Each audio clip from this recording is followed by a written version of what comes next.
Hello and welcome back to the Second Chance to Live channel here on YouTube. I'm happy to see that you decided to stop by to watch this video presentation. Thank you. In today's video presentation, I'm going to be sharing part 2 of an article series that I wrote several days ago.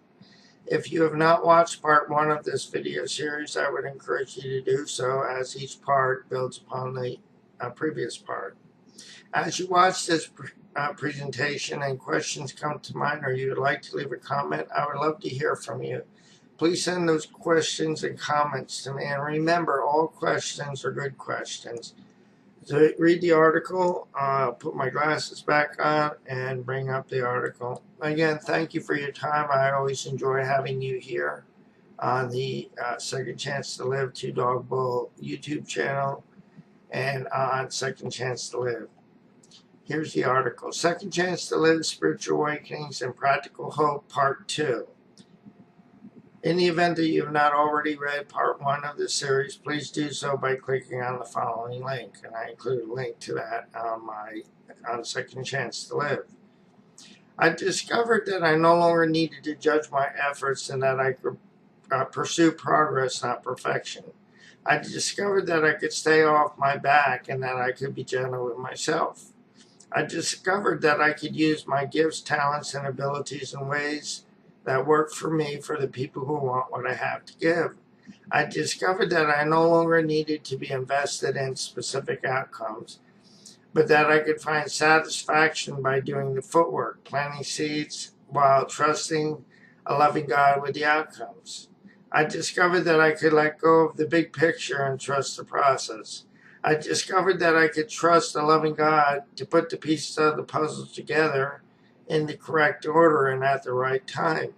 I discovered what I thought was meant for my harm and the disappointments, discouragement, and despondency that I experienced through the struggles and seeming failures of my past related to living with a traumatic brain injury and an invisible disability were in reality preparing my ability to pursue my bliss in the now. I discovered that my circumstances were meant to build me up and not to keep me down. I discovered that my circumstances, lessons, opportunities, and experiences together point me in the direction of my destiny. In the process, I discovered practical hope. I like to read several of my favorite quotes to you, and then read a quote that I penned the other day. Insist on yourself. Never imitate your own gift. You can present with every moment with the cumulative force of a whole life's cultivation, but of the adopted talent of another you have only an extemporaneous half possession. Do that which is assigned to you, and you cannot hope too much or dare too much. And that's by Ralph Waldo Emerson.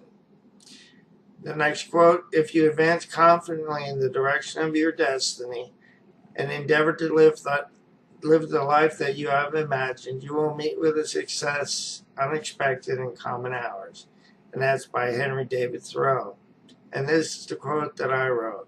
Throughout my life, I encountered many experiences that seemed to be failures at the time. What time has taught me is that my failures were not setbacks, but rather setups. Setups to prepare me to create a masterpiece. Setups to prepare me to succeed in life beyond my wildest dreams. And that's by me, Craig J. Phillips, MRC, BA.